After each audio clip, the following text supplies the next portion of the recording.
Vidya Bros. Oh my god, Jeff. Holy shit!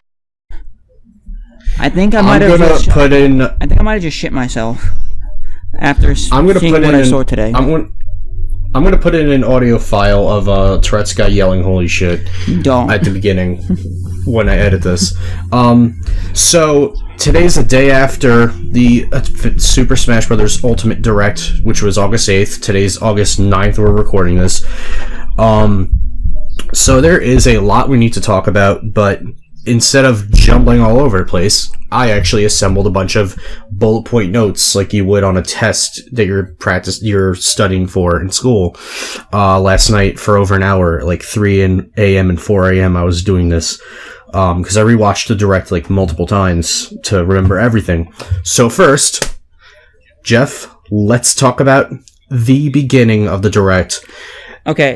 So what did you think? The opening introducing Simon Belmont and Richter as new characters, and everything with Luigi. Tell me what you thought. Alright, so just so you guys know, as I am talking about this, I already mentioned to Brendan that I have the Smash Wiki up that has all of the information so far that we can all gather up, all the correct information of all of the, like all the moves, everything about a certain character or thing about the new game that was revealed yesterday. So first off, as Brendan mentioned, we got a Castlevania trailer.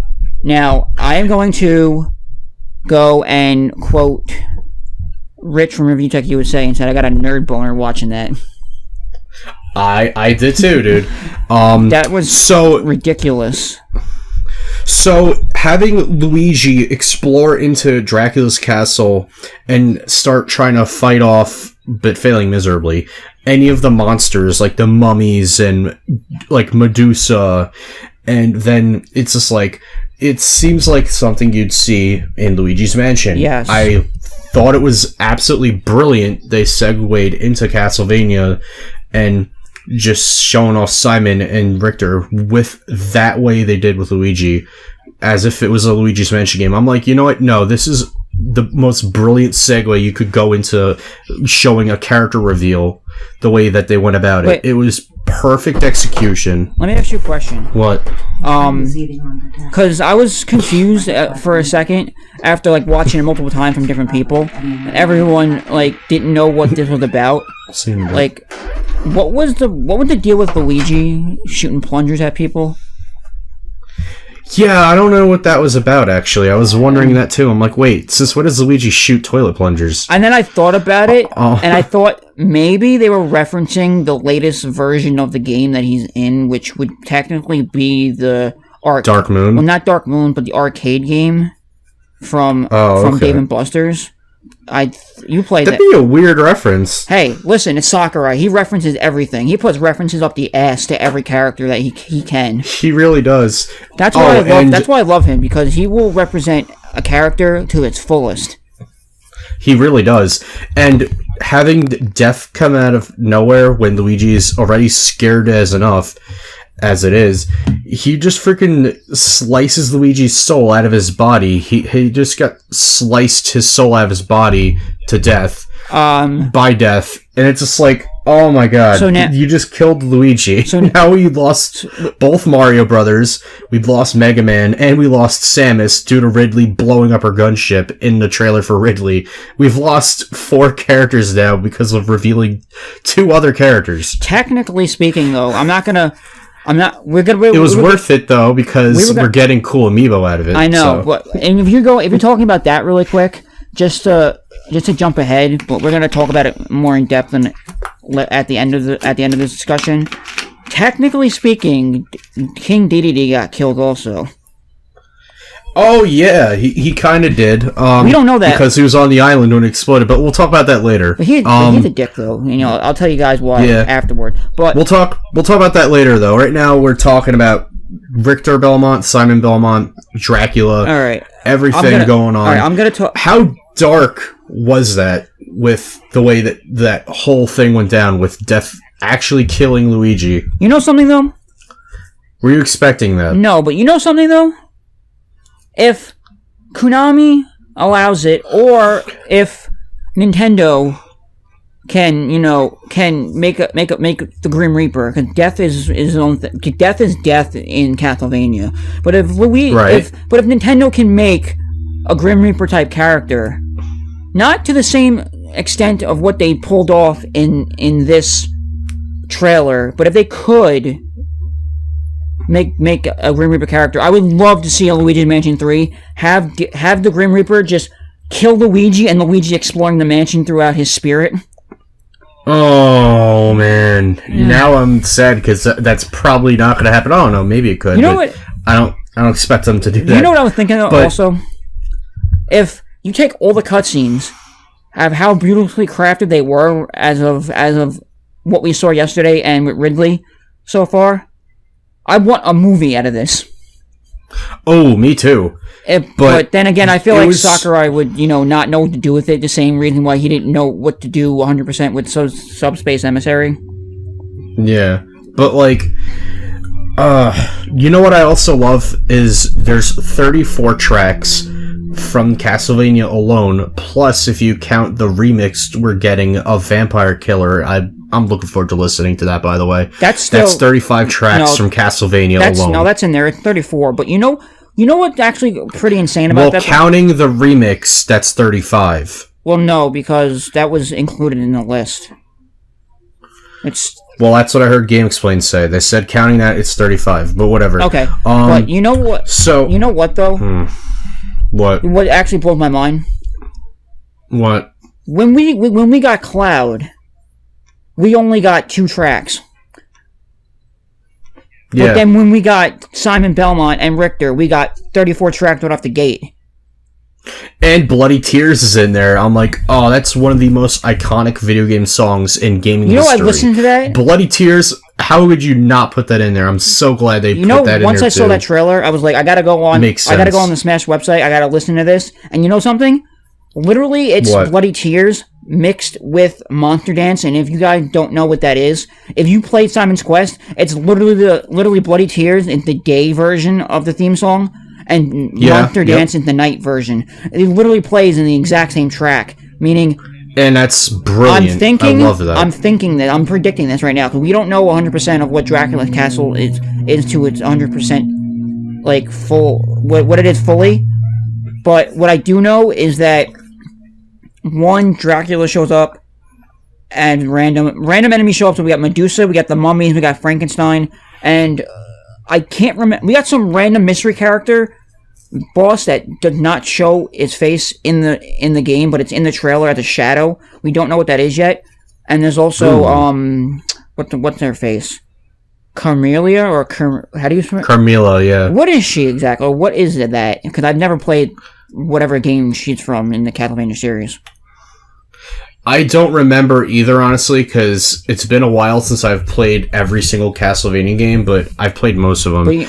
I don't remember her too much, but which game exactly she was from, but I'll look it up afterwards and then just put a disclosure in the video. All right, but yeah, it's crazy that they thought of everything. They have multiple bosses throughout Castlevania, just in the castle that can attack you at any moment, including Dracula. But we're only gonna see Dracula once in our lives when we start playing Smash, because once every 100 years, right? We're gonna be dead after the first time. So 100 years later, if that's the way it happens, it'll be our one time to see.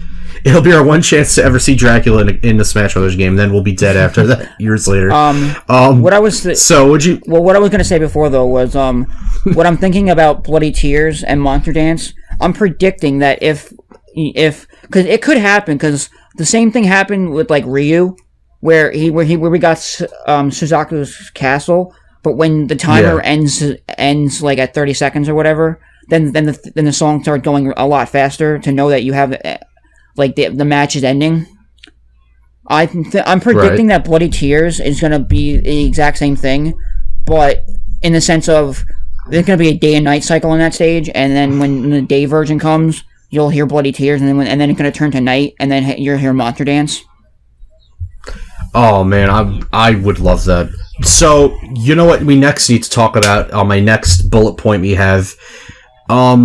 What'd you think of Simon and Richter's movesets? What did you think? I have it up on here, so I'm gonna go through all of it. I have the thing here, so wait a second. Known moveset. So first off, I will say this right off the bat. They perfectly did it. I did not expect... I played Project M. You know how to expect Simon Belmont if you play Project M or any. Yeah, he's not that good in Project M. I really didn't like using him. Well, he was in beta still, and no one decided to update the guy that originally created him. Yeah, because I know AML and certain people that make their own build, they modify him just a slight bit just so they get him to work in the game and whatnot. And they didn't really work on Simon Belmont too much, but seeing what he I could tell. Seeing what he is in Smash Brothers right now officially. I'm going to say... It's a ton times better, isn't it? And what I did not expect, though, and this is just, showing how when you take a third-party character, and I really wish they would do the same thing on Mega Man, but, I guess it's up to Capcom to say who and what they can do with the character, because it's ultimately their character at the end. But, yeah, right. Like with Ryu, Sakurai literally pulled every single stop he could and gave him, every move that he had from all the games, and then he gave him, the button combination, right? From the original Smash works just like in a Street Fighter. The same thing applies to Simon Belmont. I was not expecting... Oh, yeah, totally. I was expecting, okay, you're gonna get a whip. Okay, you can take the whip and you can yeah, you gotta have the holy whip, man. I know, I was expecting that, but what I wasn't expecting... What I was expecting was the fact that you were going to take the whip and, just hit B and just throw the whip and, just like any whip, that's just your basic weapon. But no, I don't know how it exactly works here, but, because even the Smash Wiki doesn't say it 100%, but I know that his whip, it's just exactly like Castlevania 4 and only Castlevania 4 for the Super Nintendo, you can freely move the whip and you can either attack with it or you can deflect projectiles with it. Not deflect, but stop projectile, meaning it's a temporary shield. If you know what's interesting about that? You know what's very interesting is they mentioned that Simon's moveset was based off of Richter's from Rondo of Blood and Symphony of the Night. Well, here's the thing, though. Being the reason why Simon and Richter can both move around freely their whip while at a standstill. But it's like, Simon was never able to do that in a Castlevania game. Richter was in Symphony of the Night. Well, here, if you do like a crouch standstill, you can just move your whip around in weird ways. Well, So it's technically like they're copying each other, and it's really interesting how they're like, so who's really echoing who? Exactly, but here's the thing. I'm gonna go through this list a little bit and just go through little details here and there. Because you're more of a Castlevania fan than I am. Hell yeah. Okay, so Simon's design, his design, is based on his appearance from the older Castlevania games. Most notably, if you ever played, which I don't know anyone that has, but if you played, I guess it's an arcade game or whatever, but it's the X68000 release, which was also ported over to the PS1 of Castlevania Chronicles. Have you ever played that? I've tried playing it on an emulator before. I never was able to get it to work. I want to play it one day, though, because that's another remake of the original Castlevania game, much like how Super Castlevania 4 is a remake of the very first Castlevania game. Yeah. So they remade the game twice. It says here twice on two different systems. I really like that Simon perfectly executes his moves with, like, having the axe, having the holy water, having, he has the cross boomerang, like, and his final smash looks awesome. You know what's like, actually pretty cool about... I love their final smash. It's so cool. You know what's cool about the holy water, though, that I saw in the trailer that they don't talk about here? That Simon's is red and Richter's is blue? Well, yes, but do you know what's actually really cool that they honed in on Castlevania, like, to the point? If you throw holy water at an enemy, it will attack them. If you throw holy water on the ground, randomly, without hitting an enemy, it will come out and throw out either chicken or shish kebab. It's weird, isn't it? But think about that, because you go throughout Castlevania hitting wall trying to find food as your health. Yeah. So it makes total sense. You gotta find your turkey or your pork chop is what it says in the game's manual. I don't want no rotten roast beef. What the fuck is this bullshit? But, like, you know what I especially loved that was such a cheesy but amazing reference at the same time that I both hate and love? What? That when Richter Belmont comes in to help Simon with fighting Dracula, they paraphrased it a little bit and said it slightly different than how his line was in the beginning of Symphony of the Night, where he says, "Die, monster, you don't belong in this world." He just says, "Be gone, you don't belong in this world, monster," in the trailer. Yes, I and saw it's just that. like, that's a cool reference they made. I'm like, this is exactly like how it was in Symphony of the Night, except they worded it a little different, but I'm like, that's really cool. Oh. Like, I love that they added that little nod to Symphony of the Night with that. And next up, what did you think about Alucard being an assist trophy? It's awesome. Make perfect sense. And he functions exactly like he does in Symphony of the Night. I love that. I do want to go back to one thing though about the movesets really quick on What? Simon, Belmont, and Richter. It says here that Simon's special moves when you use the B button, he had the axe, the holy water, and the cross. But Richter from Symphony of the Night has uppercut, Yeah. blade dash, and a combo of slide and jumping slide moves. And then, of course, both of them have the Grand Cross at their final smash. Yeah, Richter functions a bit different in Symphony of the Night than Simon would in Castlevania's 1 and 2. Yeah, that's why they gave him Richter can different moves. do that slider thing. So it makes perfect sense. They really nailed that down. I'm really looking forward to having amiibos for both Simon and Richter. You know what's going to be crazy? I just wanted one of Simon, but Richter too? Okay, I'll take it. Thank you. You know what's crazy, though, thinking about this right now? With everything that's been going on, someone predicted in one of the videos, I think Game Explain, and in the comments were like, we're all together, Sakurai is going to even it out, get 8 third-party characters, and we're going to have 8-player Smash with all non-Nintendo characters, technically. Oh, man, that thought is just blowing my mind right now. Now it's just like, are you playing Smash Brothers or are you playing Mugen? Right? So, tell me more. What did you think about Alucard and how he is, like, exactly like how he was in Symphony of the Night? What did you think of him? Hold on a second, because I'm going to pull it. You can talk about it. I'm going to pull him up on the wiki.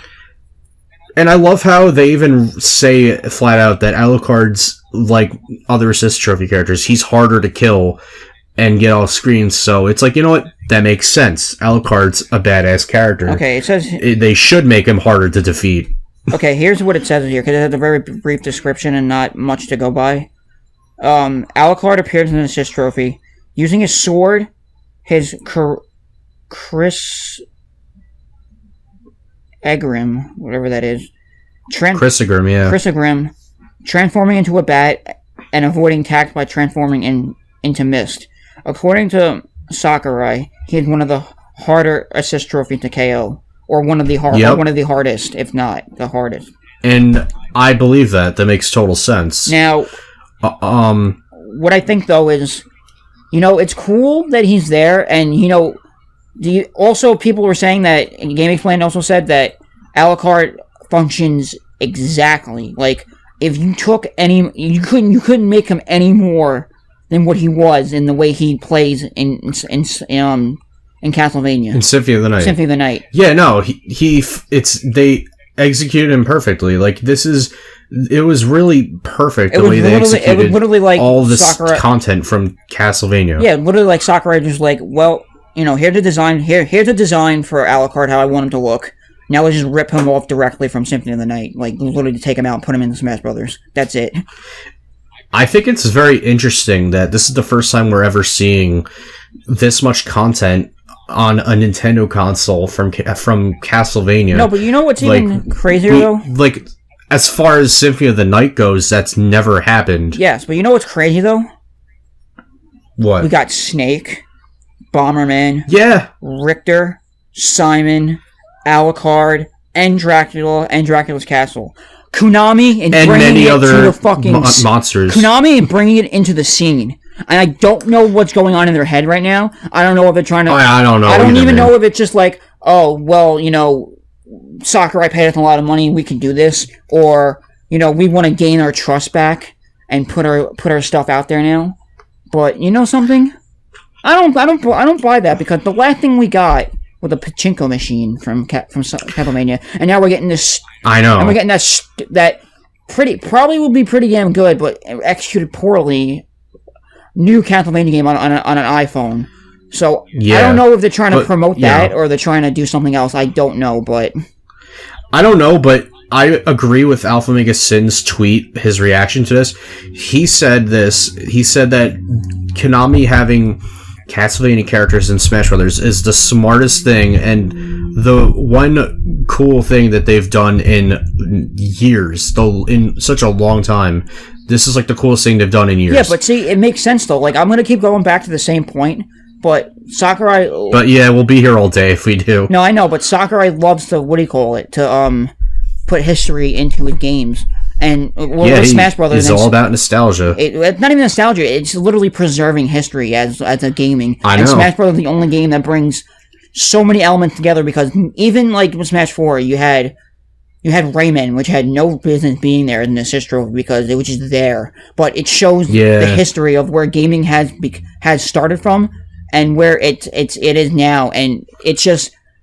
He was just a regular trophy. He wasn't an assist trophy. A regular trophy, yes. My bad. But it shows that, just put it this way. If we're going to get any other third-party characters after this, and I mean legit third-party characters, not Echo Fighters, it's going to be something from either the SNES or the NES, because that right there defined what Nintendo was back in the day in the 90s and 80s. Like, it defined what they were. And I'm predicting that right now we're gonna get either some sort of third party franchise that blew up the NES or Super NES. So one more thing about Castlevania before we move on to new Echo Fighters. How cool is it that straight out of a Castlevania game you can break candlesticks to get items? I'm like, that is a nice little touch they added that I really appreciate. I love that. Long-time Castlevania fan. I love that. Because it's like you play Castlevania, you hit the candlesticks, and you get hearts, or sometimes you get money, I think, right? Well, that, and sometimes you'll get power-ups, sometimes you'll get a pork chop to heal yourself. You know what I was thinking would be a cool idea though, but it kind of, I don't know if it ruined Smash Brothers, but it'd be a cool idea. What? Say if they reverted him back to his original thing, like Simon Belmont, like the way he starts out in Castlevania before you get any upgraded weapons, and then you hit the candlestick and you get the upgraded weapon. Ooh, so you're saying make it just like how he is in those games to make him even stronger throughout matches in Smash Brothers. Or that is a cool idea. That's what throws me on to another idea I had, which, if they implemented it correctly, if you had Samus, and then instead of giving her different, you could her main costume, which is her regular power suit, if you could upgrade it to different versions, you have the fusion suit, then you have the light suit, and you have the Verita suit. The various suit, everyone always says that different, but you can upgrade her and be more powerful throughout the match. Yeah, that would be cool. So next, we're gonna mention this briefly because we don't really care too much about this because neither of us are really fans of the series. But it's cool he's there nonetheless. Whatever. Chrom from Fire Emblem was introduced as a new Echo Fighter for Roy, which I find weird since Roy is technically an Echo character himself. So it's like an echo of an echo. Well, Roy isn't considered an Echo. He technically is, but he's also considered not. It's weird. Well, the way they're doing it now is if you have 3 Links now, it's Link. Toon Link is Toon Link and Link and Young Link are all in Young Link, yeah. Yeah, but Link is the original character. Young Link and Toon Link are semi-clones. You have semi-clones or clones that are changed enough but are still similar. Echo Fighters, you have one thing changed and they're the same, basically the same thing. So I don't know how. I mean, I don't know. They didn't really show up Chrom that as much as I thought they would. I know. The only reference he ever got was randomly in one of Palutena's messages in Smash 4. Yeah. Which makes no sense. So, But it's cool though because Crom. Fun fact for you: Crom is Lucina's father. So now we have a father and daughter duo in the game. That's cool. But you know something now though, it's the argument comes up now, and like actually like I've seen it after the direct now, and like at least no one is disagreeing with this now. I mean, it was an argument in Smash 4, but no one disagreeing with this now. Is that they're literally putting and I agree with everyone totally on this. They're putting way too much emphasis now. Way too much emphasis on Fire Emblem characters. They really are, I know. And like no one's disagreeing with that. But yeah, no, everyone's on board with you on that one. So next up, this is an Echo character that if she has to be an Echo character, whatever. I'm just glad she is in the game because she really needs more love and representation. We got Dark Samus as an Echo character for Samus. And I'm like, holy shit, are you serious right now, or am I just seeing things? Nope, you're not.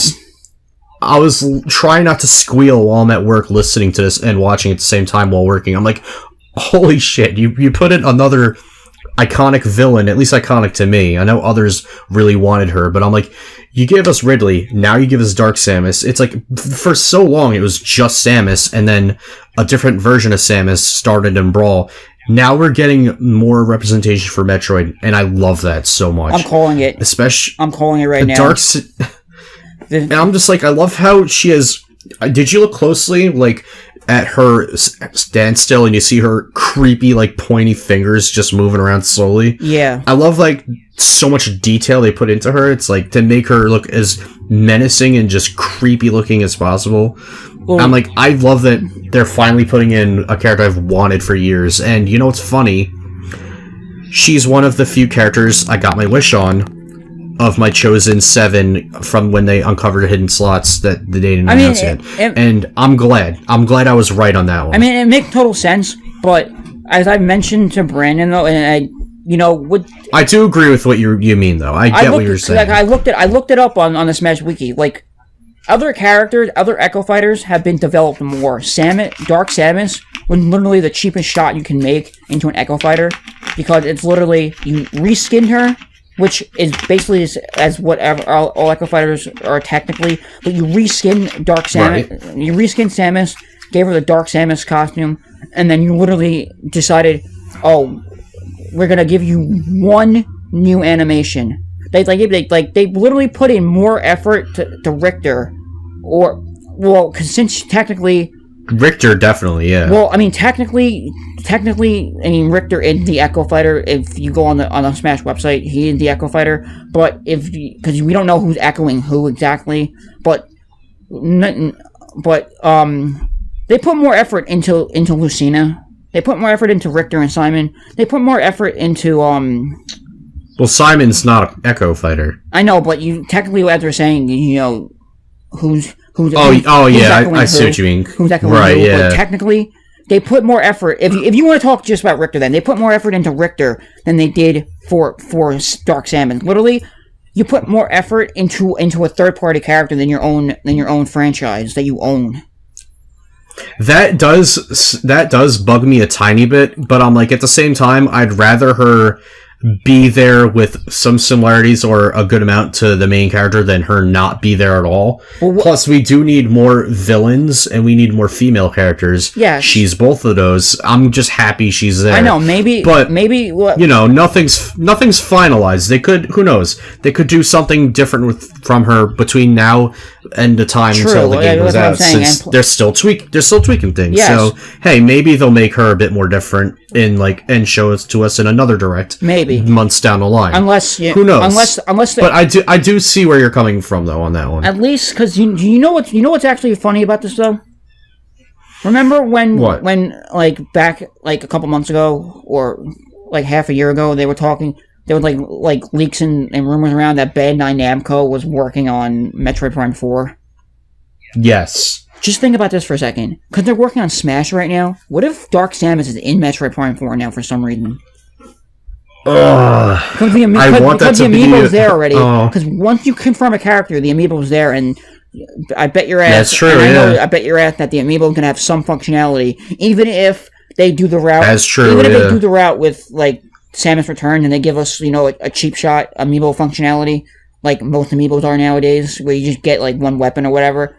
Dark Samus is in the game somehow or another now, so there's no way of putting that back. Because if they put amiibo, I'm looking forward to putting that on my shelf next to my Samus amiibo. That's gonna look amazing. Because now you have Samus Returns amiibo, Samus Returns, Samus. You have Smash 4 Samus. You have Dark Suit Samus, and then you have Dark Samus.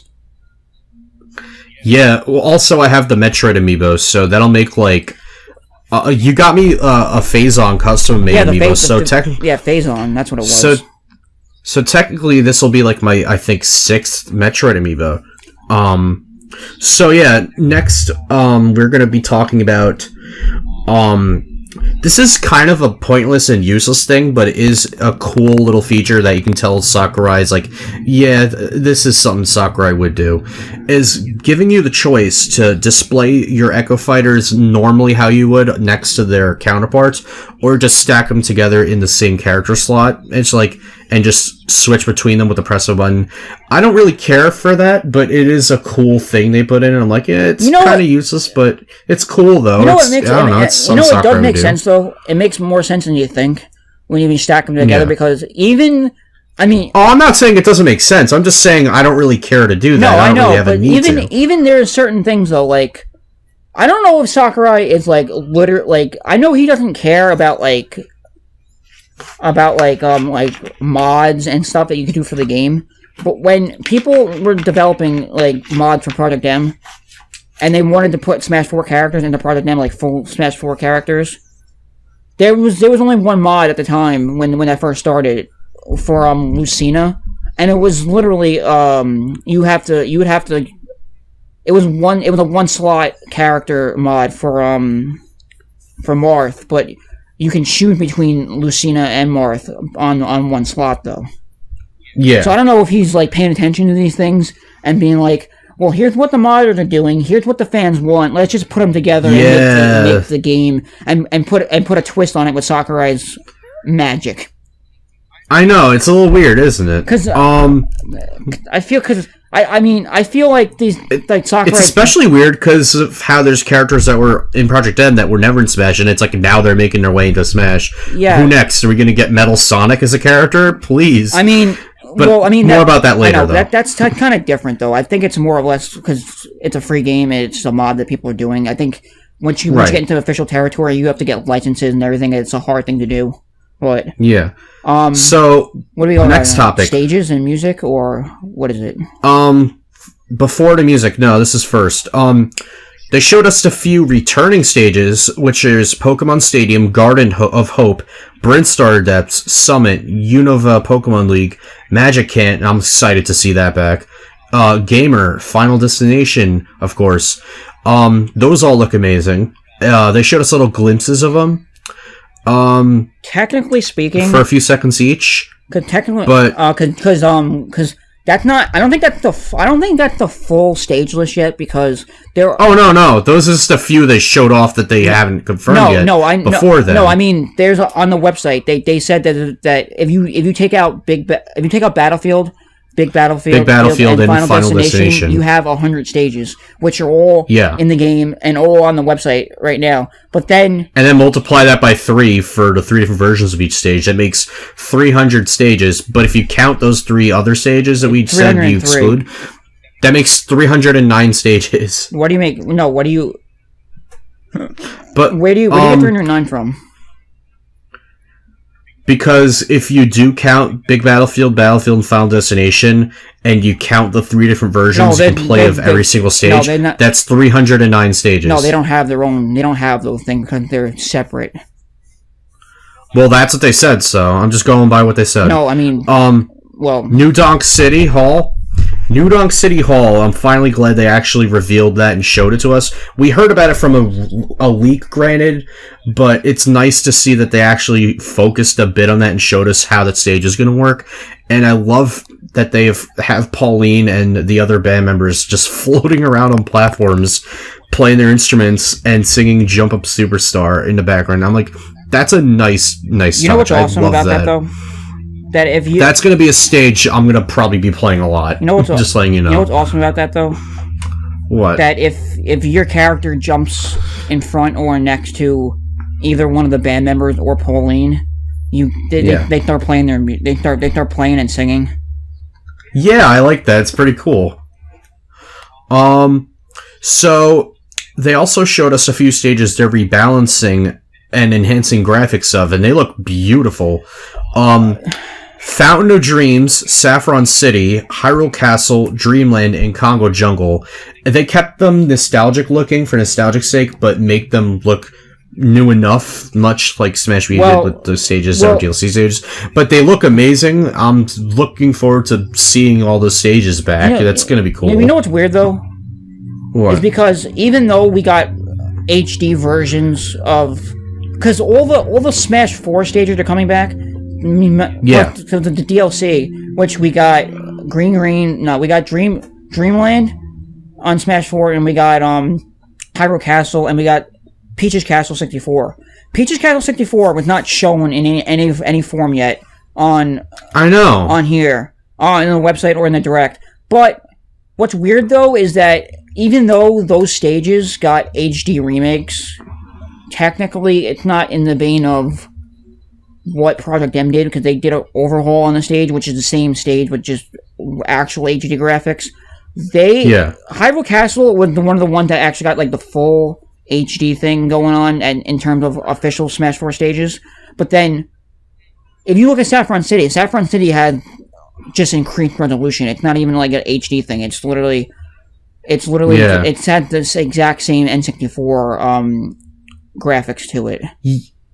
Yeah, a few of the stages they did that to keep them nostalgic feeling. Yeah. So this next thing I'm going to talk about. What is your opinion on stage morphing? Well, here's the thing. And also about this next one. Every stage being available from the minute you pick up the game, and you're able to shut off stage hazards. Go. What do you think about all those three things I just mentioned? Okay. 1, I like the stage hazard thing. 2, taking off stage hazards is probably one of the best things you could do, because everyone has said it. I don't agree with certain people where they were saying like all stage hazards are bad, but one in particular... Some of them got very annoying, like Yellow Devil was a nightmare. Yellow Devil, like you mentioned just now, everyone just seemed to hate that, because the thing is... My cousins hated it too. When they'd come over to my house and we'd play together, they got so annoyed. And I understand that technically... I don't blame them. I understand technically the Switch has a way higher resolution than what the 3DS had, and the Wii U technically. Yeah. Yes. And yes and no with the Wii U, but regardless... Yellow Devil was probably the worst design choice it was a good idea in the sense of you're representing one of the main bosses in Mega Man, but it got annoying after a while. It got annoying, and even on the 3DS, people were saying that it was too big and in the way of what it was. Yeah, I totally agree with that. And having, despite how much I love that he was there, and having now that you can take Yellow Devil out and also have both the Wii U and 3DS version of Wily's Castle. It's like now we can actually enjoy the stage as full as we want to. One stage I don't want to take off stage hazards for.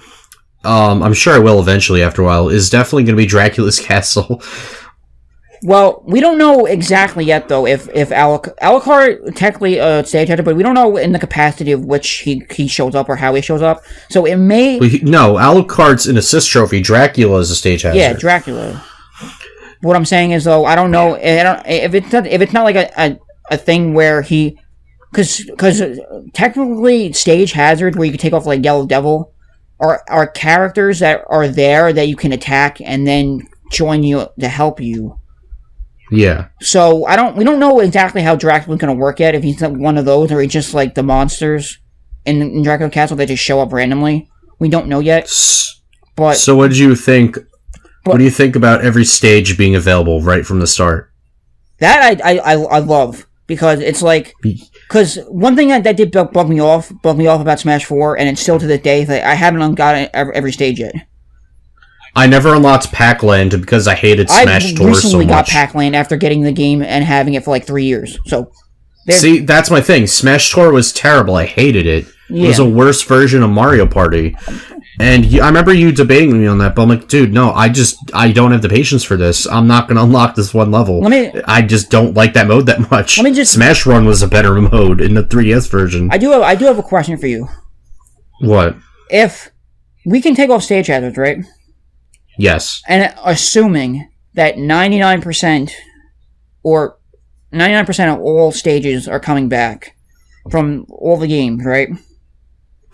There's only 9 stages from Smash 64, but there's a few there they have not shown if they're bringing them back or not. Not yet. And I'm like, that's weird, considering that only had 9 stages in that game. Yes, but if 99%... I'm hoping Planet Zeb's makes it back from N64 so game. do I would love that. But I love that level. But considering, assuming that most of the stages are coming back, though... Yeah. Do you think Pyrosphere is going to have Ridley in it? Because Ridley is a character name. Are you a mind reader? Because I was just thinking that like 5 minutes ago. I'm like, if they have that stage, what are they going to do since Ridley's playable now? Well, unless, you know what I'm thinking. They didn't say anything yet about Ridley being there, but they did talk about, and this is a technically an assist trophy coming out, which one of the characters from Monster Hunter, which yeah, we'll talk about that a little later though. Yeah, but he was confirmed though that he's a stage hazard and a boss. I mean, an assist trophy and a boss. The same time. Yeah, no, he's not a stage hazard. He's just a boss you fight in like the boss mode. But also you can use an assist trophy, which that's really unique. No, but he well, okay.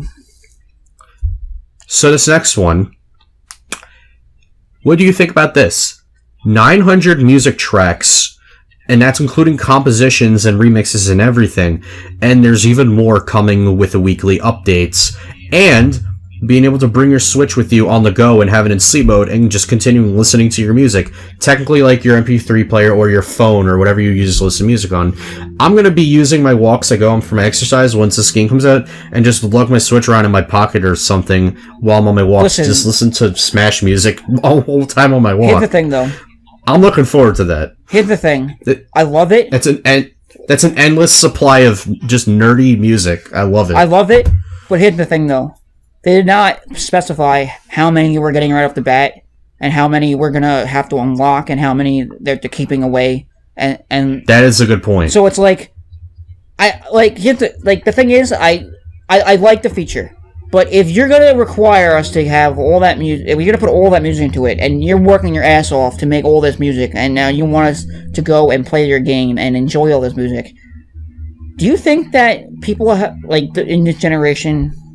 People that are playing the game have the patience to actually unlock all 900 songs. If you take 100 right off the bat, I know there will be quite a bunch of people, but I know there will be people that are like, yeah, I don't have the patience for this. Yeah, so that is a good point to bring up. I didn't even think about because that. It's like there's so many things you could do, and like how they said, there's multiple ways to unlock characters, and if they right, and there's probably be multiple ways to unlock music too, but it's like. Probably, I don't know. But it's like, now it's like, you have over 900 songs, and it's like... Yeah, that's insane. You know... I don't know... Well, go on. When they mentioned, with just one quick thing back to the staging, when they mentioned and showed off the amount of stages they've had in all the games so far, including Smash Ultimate, and they're like, do you think we're crazy? I'm like, yes, I do, actually. How are you doing all this? Oh, going back to the stages, though, because we didn't talk about this, what we thought about it, though. You talked about stage morphing. Yes. Now, looking back at the trailer and looking on what Smash Wiki has said and all this for stage morphing, you have 3 options. And what I do like this, but you know, they could have done one step above. But put it this way: there are things that can be improved on some of these modes that he's putting into the game, but.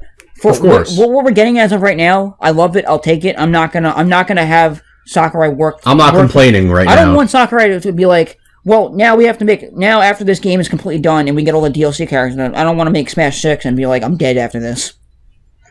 I think after he finishes this, I want him to go on like a 2-year vacation. So do I, but the man deserves it. He really does. But I just want to put that out there because yeah, I agree with you. Because with stage morphing. You can take up to 2 stages, any combination, anything you want, and you can either have it You can either have it go randomly whenever the game feels like it, switching stages, or you'd have it after 1 minute intervals, meaning after 1 minute of gameplay, it'll switch to the next stage and then keep going from there every minute. It'll keep switching a stage to keep it fresh. Yeah. Which is cool. So,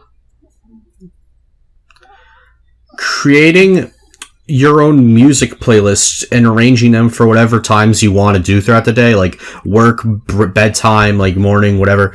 What do you think about organizing playlists of music like that? I think that's pretty creative, a creative way to like promote all the music in a game. Oh yeah, definitely. And it's like they're really pushing to get people to like listen to all the music. Like, hey, look at all this music in a game, and here's what you can do. I love that. You know what brings up? It's so cool. Brings up one point though. Because they did it with Smash 4, they did it with Melee, and I don't think they ever did it with 64, because 64 didn't really have the kind of music support for it. But if just for instance, or assuming that if all the stages are, not all the stages, all the music is unlocked from the get-go, yeah, which I'm hoping it is, because if we're getting every stage right off the get-go, then we have to get every music then. But yeah, do you think that because that we're ever going to get like an actual soundtrack CD? That is a very good question. I have no idea what to think about that. Because now, like, you couldn't take your GameCube with you. You couldn't take your Wii U with you. You couldn't take your Wii with you. And every game since Melee got some sort of soundtrack.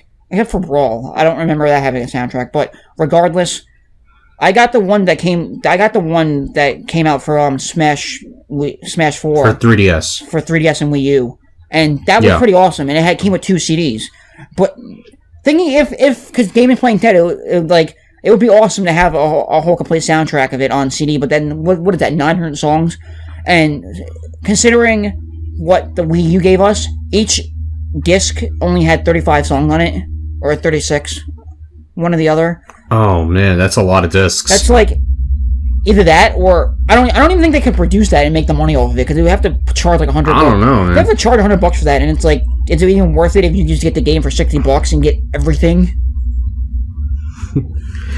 So next, of course we've seen this at E3 with showcasing the game and people playing it on the stage and everything.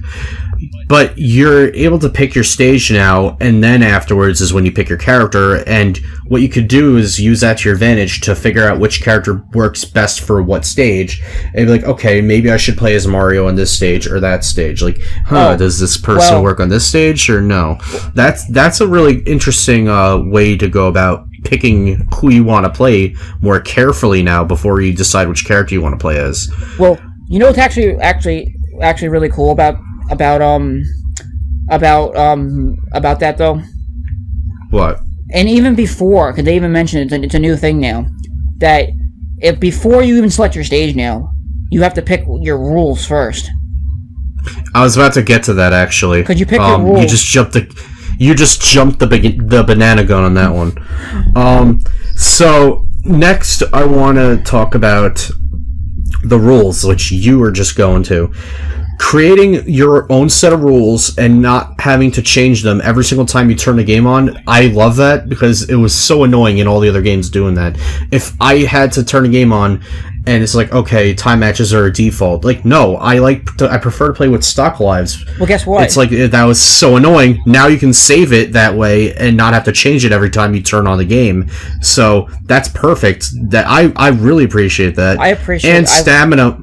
Well, go on. And stamina mode is now just one of the options, like stock lives or coin matches or anything like that. That's not like a special thing anymore, like special battle mode or whatever, because they always name it something different in the other games. It's not one of the special mode things. It's pretty cool that they changed that to be like, oh, you want to play with the stamina mode matches, or you want to play with stocks, or you want to play with time matches. It makes sense though. I don't understand why that was even. It's a lot of varieties now. Yeah, but it makes sense though, because I don't understand why that was even put in the Special Smash, because.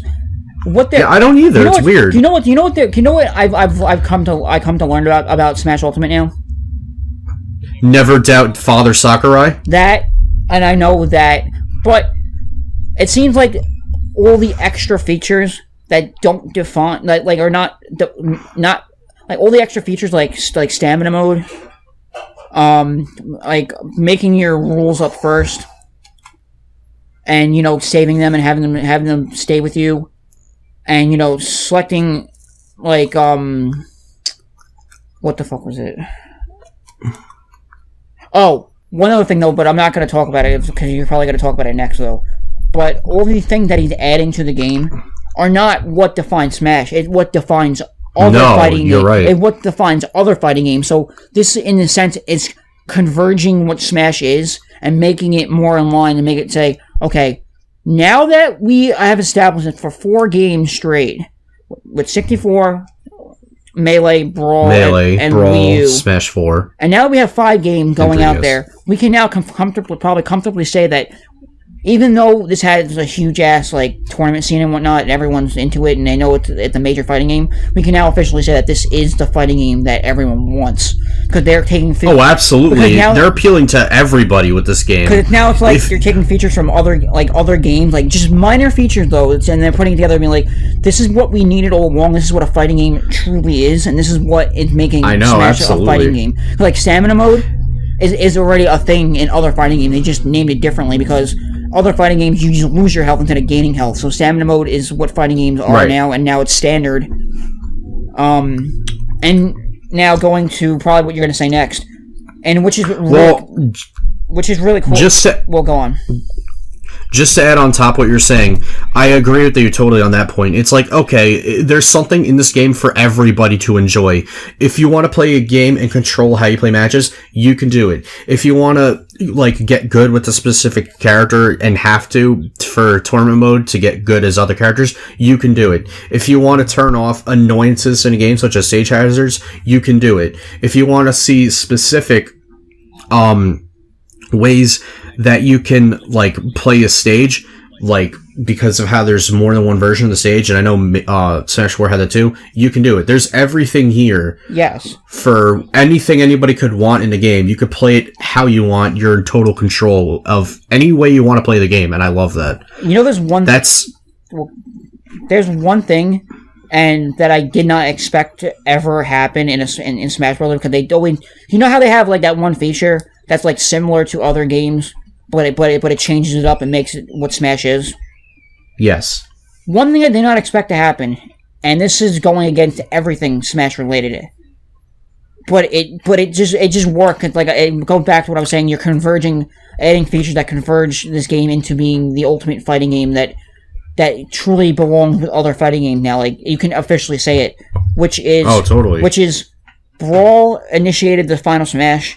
And now we're ending Smash 5 with the Final Smash, changing this time in the sense of we can now, instead of getting a Smash Ball, because you can do that normally, but you can also charge your Smash. You have a Smash meter now, which you can charge. I was about to bring that up, actually. You just brought that up as I was about to. Yeah, and you know what's crazy about that?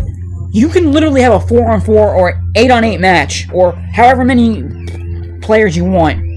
And literally, you can all get the Smash attack, the Final Smash at the same time. And literally, if you're very careful about what you do in your matches, literally, you can initiate one, dodge it, one after another, and keep going on for 8 fucking times in a row with 8-player Smash. Oh, man. Literally. That's something I'd see in, My Hero Academia or something. That's literally saying, oh, Simon Belmont, I'm gonna release my fucking, my Grand Cross. Oh, but you didn't die. Literally, right after you hit the fucking stage, you unleash yours. You kill someone else. They don't die. They come after another one, and you keep going on and on until someone dies. I know. That's fucking insane. So, on top of that, also, with matches, this one quick thing, which I don't care for too much, because it's always, it's never guaranteed. It's if matches, I don't know, it was, the camera zooms in on you and fire surrounds the screen to make it more intense when you end up in a sudden death with somebody. That makes sense, because then it's could it hones on to the person that is trying to get hit though, the more damage, which I like about that. But it's something that's optional. It's not needed, but it's there. Yeah, it's cool though. Yeah. So. We're getting new battle modes, such as Squad Strike, where you can team up with 3 to 5 characters, and if you die as one, you go to the next character, or you can play with a few friends and go at it with each other, and each have to be a specific character you want, and it's like that's really cool. One thing, well, the thing with that is though, it's not that you just swap characters after you die. That's like something from Marvel vs. Capcom. Well, no, the thing is that you don't swap because how in those games you play as like 3 characters at once, and when one dies, you switch to another character. Yeah, but that's not how it works though in Smash though. I know. I'm just saying. I like that. That's very similar to like something I've seen in other games. That's really cool. No, see, the thing is though, it's what Squad Strike is. You can fight with your character that you pick. Yeah, but you don't. But once those characters are dead, then you cannot play them afterwards. Yeah. Meaning the next match you have to play with other characters until all the characters on the character selection screen are completely gone. Actually, you're thinking of Smashdown, but we'll talk about that next. Oh, okay. I'm thinking of that's what I was thinking. Yeah, okay. that's what you were thinking of because I was looking at it in my notes. It's weird though. You predicted Squad Strike as a thing. You wanted and said to me, imagine if they make it so you can play as multiple different characters and select them, and if he dies one, then you switch to the next one. You predicted that and said, "What if that happens?" Yes, it's really weird. I thought of you when they said that. I'm like, wait, didn't Jeff say something about this? Because you know something. Who initiated that though? Who? The Project M team. Yeah. Remember, Sakurai thinking outside the box. I think the reason Smash Project M got disbanded, and they won't admit it though, is because the whole thing when they talked with a lawyer and said that if you keep going with this, you would be, you get sued by Nintendo and this and that. But thinking of this though, because I think that Sakurai, on what free time he does have, he does look around and see what people are talking about the Smash community in the Smash community and whatnot, and see how things are going. But yeah, if he's looking at Project M and saying, "Wow, this is the game out of all the mods that are getting the most traction. What can I take from that now? Because it's not official, so I can make it official now and put my own twist on it." Yeah. And then you go. You have Smash Ultimate. It's literally Project M with Smash Brothers 4. So, tourney mode, which is really cool. I've done something similar like that in other games, like Dragon Ball FighterZ, where you can play up to like 32 different people in one tournament, and that makes perfect sense for like if you're having a party and you have a whole bunch of friends and family over and each of you get a turn in tourney, and it's just like that's really cool. I actually am looking forward to doing that when I have like family over and stuff. That's awesome. And you could also initiate, like, if you wanted to make money, you can initiate a Smash tournament. Yeah, that's cool too, actually. So Smashdown, which that's what you were confusing for Squad Strike like 5 minutes ago. Okay. Where you're in, it's kind of like, I think that's a tournament mode, like how tourney is. No, it's some other mode, but it's like it's on its own though.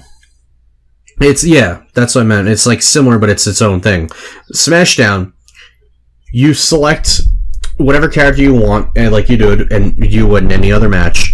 And if you die as that character, they're slot on the screen fades and like turns a darker color, so you can't play as them again in another match, making people have to get better as other characters than just their one main character. What if I for one in Smash 4 mains Dark Pit, Mega Man, and many other characters. So for me, this is like perfect for me to get better as many other characters, despite I'm already good at plenty of them. No, and especially if I want to get better as newer characters. So like this is perfect for that type of thing. Especially if you're only good as one character. No, you know what this is?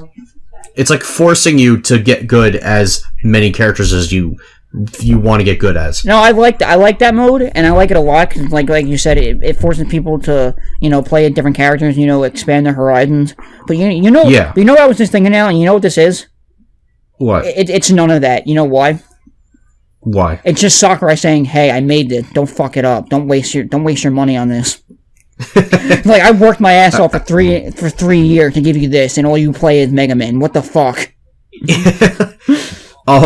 So training mode gets an exclusive stage when you play it, and there's a grid that measures your trajectory and like your launch distance, and it's like it's bringing math into this game. It's like, that's the last thing I wanted in the game was to count and do math. Well, no, it's not. It's not technically. It's cool though. No, but it's not technically math. It's more. It's literally training you. So it shows you how far a move is. So it's like, oh, if you only hit a little bit, the character's gonna go this far, or that far. If you hit it harder, and then the harder you hit it, the farther it goes. It's showing. Yeah. It's showing how you can really learn from it. And this is something that other fighting games, well, not to this extent though, because fighting games have always had training modes, and now we're getting a proper training mode because like Street Fighter had its own Street Fighter, and Mortal Kombat had their own training stages and stuff like that, but it was all like, you know, you just fight and they don't give you like a lot of statistics on how to like how you're doing and whatnot. Sakurai is literally trying to be like, I believe that this training mode is going to be the uprising of someone converging with Nintendo to make the ultimate Smash tournament. Because once this happens, and once you learn all these different things, he's giving people the tools to learn and play better. And now people are gonna be like, now I want to be in a tournament, and they're gonna have like the one tournament to end them all, and it'll be held by Nintendo, and it's like, once you beat like the Ultimate Fighter, whoever wins that tournament, you have to fight Sakurai at the end. Yeah. So next, as far as this is it for modes, and we'll talk about items, Pokemon Assist trophies afterwards, right when we finish this. Mm-hmm. Classic mode from like the older Smash games is returning. Melee. Yeah, that's what I thought of right away. And not only that, but each character you play as has their own set of stages and opponents that they'll fight when you play as them, depending on who you are. That's a unique idea. That's really creative, so it doesn't get stale and boring playing this classic mode as like 70 plus characters. No, see, the thing is, that's not unique. What? That's not unique because that was done in Melee when just Sakurai destroyed that in Smash 4. Yeah, but I'm talking about like the set of what characters you fight. That was the same as whoever you were. No, that was in Melee's adventure mode. No, I'm saying. Oh, you're talking about classic mode. I'm talking about classic mode. When you played Melee classic mode, it was literally whoever you picked. It was always random. It was random based on the character you played as. Yeah, but this time it's supposed to be a specific set of stages and characters depending on who you're playing as. That's what Melee was. Yeah. That's what I'm saying. He just decided to fuck that up in what do you call it, in Smash 4. I don't know, for any reason. I don't know why, but yeah, Classic Mode Smash 4 was kind of annoying. So next, there's some new assist trophies they showed off. One of my favorite that they showed off, you know me, is Zero. They showed off Zero. And he looks all badass, representing it more for Mega Man than they should. Wasn't he? Or was that Proto Man and Base? Proto Man and Base are part of Mega Man's Final Smash now. Okay. So the one other character that I was... And it's funny, because I was like, wait, Proto Man and Base are in here as part of Mega Man's Final Smash, and X is already part of his Final Smash, as long as other universes Mega Man's from other timeline series. But where Zero... I was hoping they'd do something with Zero, and they did. They made him an assist trophy, which he's perfect as an assist trophy. I'm a little bummed that I can't play as him, but I'd rather have him there as assist trophy than not to have him at all. And he looks badass. Nope. He has the dash mechanic and everything you'd expect from the Mega Man games that he's in, like the X series and his own Mega Man Zero series. Like it makes sense, and he has his Z Saber that he busts out and slashes you with, and it's cool. Yeah, Zero's cool, but I'd rather have Rool. I think Rool so next, like brother and sister fighting. So Knuckles, we already knew Knuckles was going to be an assist trophy, and that Shadow's not anymore. They replaced him with Knuckles.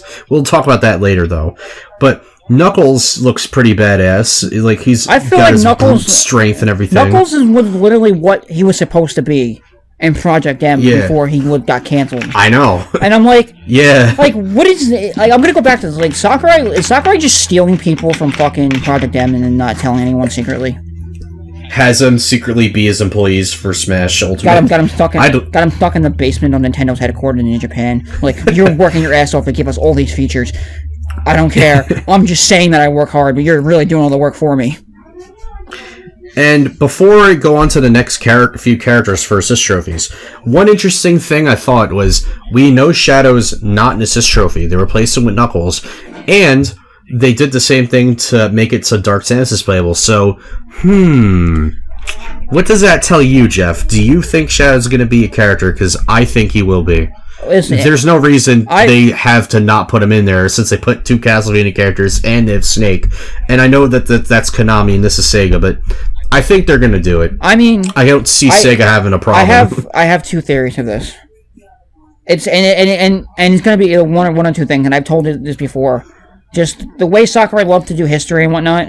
It's either we're going to get Shadow, and I don't 100% think it, because listen, there's justification to this. I would like Shadow. I would like Shadow. Shadow's a cool character, but if you're talking about Shadow the Hedgehog, meaning you're going to be representing the only game that he was actually a part of, which is Shadow the Hedgehog, and no one really liked that game in the West, and it didn't do really too good in Japan either. And so, if we do get Shadow the Hedgehog, that's fine. I'm not gonna say it's a bad idea. I want him to be a character, but so do I. He's one of my 7 chosen that I wanted. If you look back at the history and the way Nintendo's been doing things, if you go back and say, oh, we have Sonic the Hedgehog, he is the embodiment of what Mario is, of all retro gaming. You're gonna go back to him and say, okay, what can we pull from his timeline? And you have one thing, Tails, because you already have Knuckles and you already have Sonic. Just put Tails in it and you got Sonic 3 and Knuckles already. Done. Deal. Let it be. One of the best Sonic games out there. Yeah. There you go. So next up, Crystal looks pretty cool. I know some people are bummed out she isn't playable, but I don't know. Whatever. I don't know much about Crystal. I don't see what she could do in terms of being what Ice Climber can do. Technically, they have ice powers. She has ice powers. I don't see. Yeah. So the next one, Claptrap from Donkey Kong Country. That's actually pretty cool. I wasn't expecting that at all. You know that the Donkey Kong Country stage that was in Melee with like the 3 platforms you jump on and then just a river? Claptraps were in the water in that stage in Smash Bros. Melee. Wait, and are you talking about Congo Jungle? Not Congo Jungle. Congo Jungle was in the N64 game, I think. No, but they had 2 versions. They had the 64 version, and then they had the one that was from Melee, where you can look inside their house and you see Cranky Kong walk around in the background. You see his silhouette. That stage had, I can't think of the name right now, but Claptraps were in water in that stage. It's pretty interesting that now a Claptrap is an assist trophy, and they function the same. It's pretty cool that they traded it up like that. Next up is Cap'n from Animal Crossing. Not really familiar with that series because I don't really care for it. You know what? That actually makes too much sense, though, to put him in that game, the way he works. Cap'n just, like, shoves you in his bus and drives you off the screen. I think that's really hilarious. It is, because... I'm like, that's gonna piss off... My cousins got pissed off enough when I would throw a beetle item at them in Smash 4.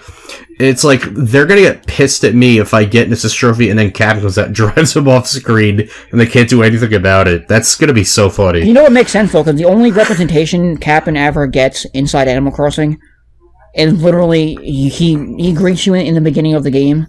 And one of the games, I forget who though, but he greets you in the beginning of the game, and he he introduces the game to you, blah blah blah, and asks you all these questions like normal game do, like what's your name, this and that, blah blah blah, and then he brings you to your town, and then if you want to travel to like another person's town or whatever, you're on his bus. But that's the only time you've ever shown. So it makes sense to put him in the game and be like, well, I'm going to capture you and take you away. It makes total sense. These next few assist trophies, I'm going to throw fastballs. Going back to what you were saying really before, Jungle Japes.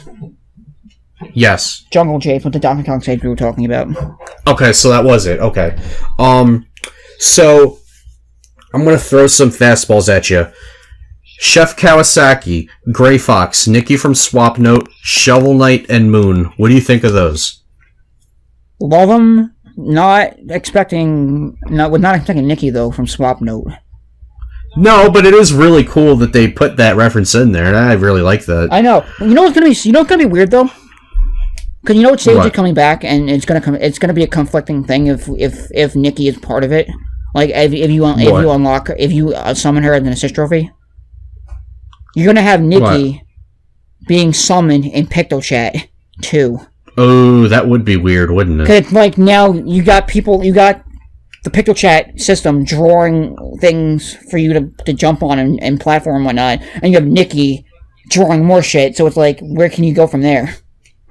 This game is a bunch of chaos in a fucking game. It is. Shovel Knight, I was hoping would be a playable character. I'm just happy he's in the game, and this is pretty interesting because he's the very first indie character to be represented in Smash Brothers, as far as like Western indie games go. Anyway, yeah, like, that's actually pretty sad. Cool.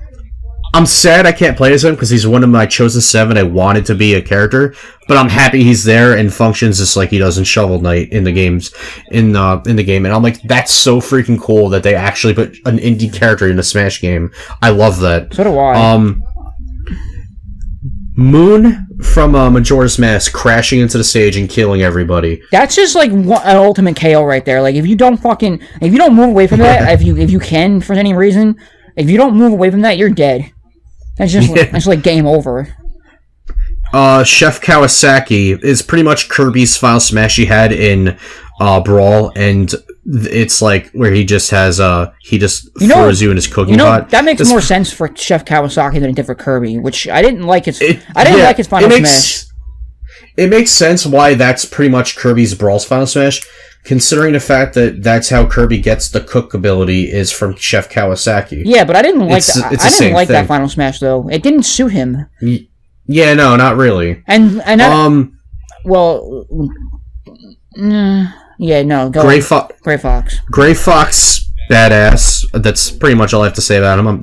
I'm glad he's back. Snake's back. Why not bring back Gray Fox as well? Right? I have an idea. What? We got Echo Fighters. We get Big Boss. Or Liquid Snake. Man. As an Echo Fighter, we get Liquid Snake and Solid Snake. I heard Game Explain say Raiden. That would be cool too. Yes, but I don't feel like that can ever happen because he was already established in PlayStation All-Star Battle Royale, and that's true. And he's too different of a character because Snake is an espionage, soldier, and Raiden's like a fucking cyborg, not cyborg, but he's a technological ninja. Yeah. Space. I always called him like a cyber ninja. That's what I was thinking of. Yeah. So next up is talking about summon a new Pokemon. Alolan Executor, Abra, Mimikyu, Ditto, Solgaleo, Lunala, Pyukumuku, both versions of Vulpix, and Marshadow. Okay. I will go and say, oh great. Alolan Executor made me laugh my ass off. That's hilarious that he just looks so stupid just standing on top of the stage just blocking everyone's way. Just think about this now. Think about this now for a second. You know how big he is, right? Yeah, he's huge. Take him, put him... Okay, you have an 8-player Smash, right? Yeah. Great Cave Offensive, you summon Alola Executor. Oh my god. Like, would you even be able to see anything on the screen at that point if you're climbing him? No. No.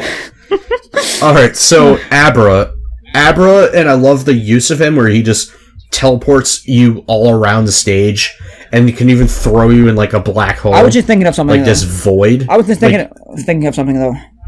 What? Abra has a great move, but you know what would have been better? What? You give because like was Abra ever like an actual character? Like, in any of the Smash games? Yeah. I think he was a Pokeball you can summon in Smash 64. I can't remember exactly. Because what I was thinking is, though, because I think Game Explain said that he was a character. I'm not 100% sure. Like, what they done for him was pretty cool. But you know who should have gotten that move, though? Who? Ness. Because he could have got 4th Dimension Slip and then used that. Ooh, yeah. You know what I'm saying? Now it's like... Yeah. Maybe Smash 5. Maybe Smash 5. I mean, Smash 6 is going to be like... doing the same thing as Smash Ultimate is going to be, and figuring out, okay, these moves have already been established, but now we realize that they're better off suited here, like Chef Kawasaki with Kirby. Yeah. So maybe we're going to get representation like that. I don't know.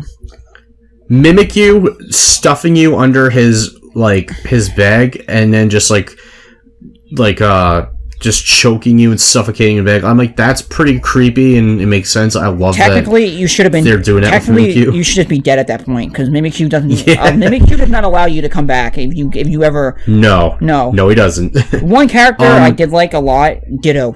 Ditto. I was about to say Ditto next, actually.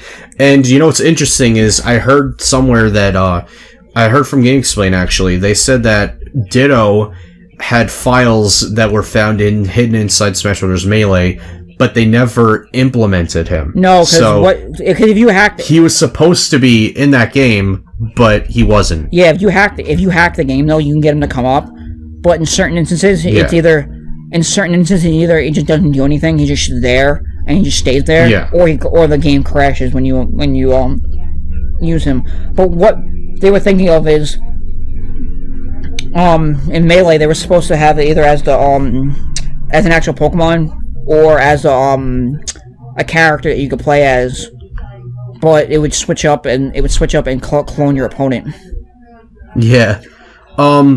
So that's about it for Pokemon, because really, there wasn't too much I showed with all of them. Just a few really cool ones I liked. But next, let's just move on to some new items. The banana gun I thought was a really cool item. I actually like that because it's like a gun and the banana peel put in one, and I don't think the banana peel coming back at that point. Then no, I like the killing edge, the sword that you can grab and right when it's glowing, if you hit someone with it, you do even more damage to them. That's a brilliant idea.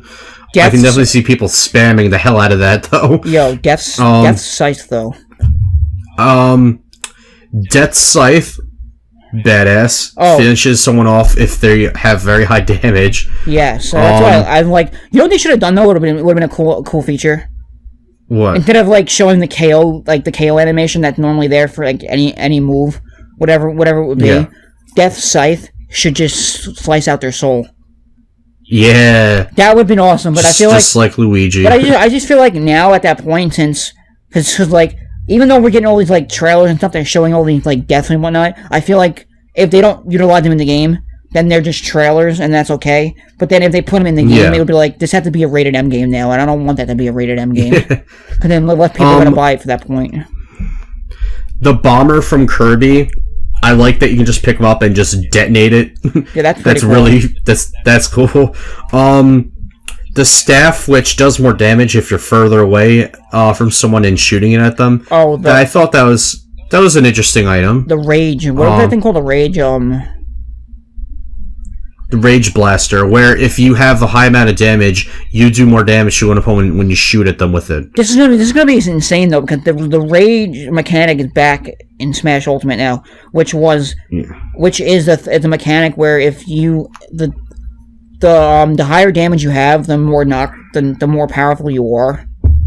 Yeah. Well, I mean, you're not like insanely powerful, but if you have the Rage mechanic in the game now, like as an official thing, not like something that like was just found out later and then not like fully realized. But if the Rage mechanic is back and you get the Rage Blaster, you're gonna be doing some crazy ass shit.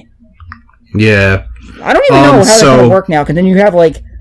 If you just use that, and then combine the Rage mechanic with the Rage Blaster, and then use your final smash on a character, oh my god. I don't even want to think about this anymore. It's just gonna, like, you're gonna be killing people, it'd be too overpowered. So we're almost done here, with this one. There's not too much else to talk about other than this. It's just quick things to mention after this, before we get to the final, cherry on this fudge sundae. Ramblin' Evil Mushroom from Earthbound. I thought that's really cool that, like, it's a cool way to mess with your opponent, just mess up their controls, and just invert them. Yeah. I was gonna ask you about that, because I totally forgot. It makes sense, because in the Earthbound games, Ramblin' Evil Mushrooms can, like, poison everyone and do all these crazy things to you to mess with your stats and everything, mess with your status, and they're very dangerous in Earthbound. I hate those. I know, they're annoying. Rathalos, which you mentioned earlier, Jeff did at least, from Monster Hunter, coming in first ever. He's the first ever character you can you fight as a boss in boss battle mode. And you can also summon him as an assist trophy, and he's freaking gigantic. He's like 5 times Ridley's size, maybe even more. Well, we'll see. It's cool we're getting some Monster Hunter representation. I never got into the series, but my brother loves the hell out of it. So knowing him, I think he would really appreciate seeing him there. Oh my god. That's really cool. If you take Rathalos and summon him in Pyrosphere next to Ridley. Oh my god. Oh my god. There's so many combinations now. I thought that too yesterday, actually. It's really funny. You keep reading my mind on everything. It's just just thinking about it now, because like there's so many different combinations of things you can do. You know what, this game is like something we don't deserve at all. I know. I was thinking the same thing. I'm like, we really don't deserve this. I don't understand how the amount of money that Sakurai must have spent on the budget of this game, and just alone, not even just to like develop the game, but to get all the licensing for everything in this game, and we're only paying him $60 for this. Yeah, I know. It feels like a crime, honestly. I mean, I feel like it's gonna have to be at least $80, or give us in a bundle for $150, and we'll just get the. And give us some cool extra stuff. Well, we'll get the game. We'll get the game controller, the adapter, and like a few of the like a starter pack, like a few of the amiibo. Yeah, I would justify that. I think he should get the money off the amiibo, though. That's really what I think it is at that point. Maybe. So this is the second to last thing I want to mention before we close this discussion video.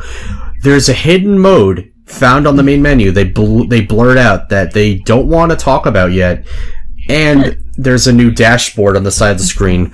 So there's a new mode they don't want to talk about yet, and it's like, you know what? Why would they hype that up and keep that such a big secret if it wasn't something, maybe like a new type of adventure mode or some type of Sunset Emissary successor? Well, what do you think on that, Jeff? Well, what I'm thinking is that it makes sense to what's been going on in the Direct in a whole, is that you started off with Luigi dying as a spirit. In the past Direct, Mega Man and Mario died. And Mega Man, Mario, and Samus all got obliterated by Ridley. I don't count Samus though, and in this part because of the fact that she was in her gunship and he blew it up. Yeah, but that was his final smash though. It wasn't technically. You could do that with any character though. But what I'm saying, I know, but it makes more sense that he's doing it to his nemesis, which is Samus. But you see, the thing though is though, at the end of the trailer though, at the end of Ridley's trailer though, they go back to the CGI cutscene, and she is trying to look back and trying to fight Ridley. I'm thinking, because she's not officially dead though. If you want to talk about CGI cutscenes, she's not officially dead.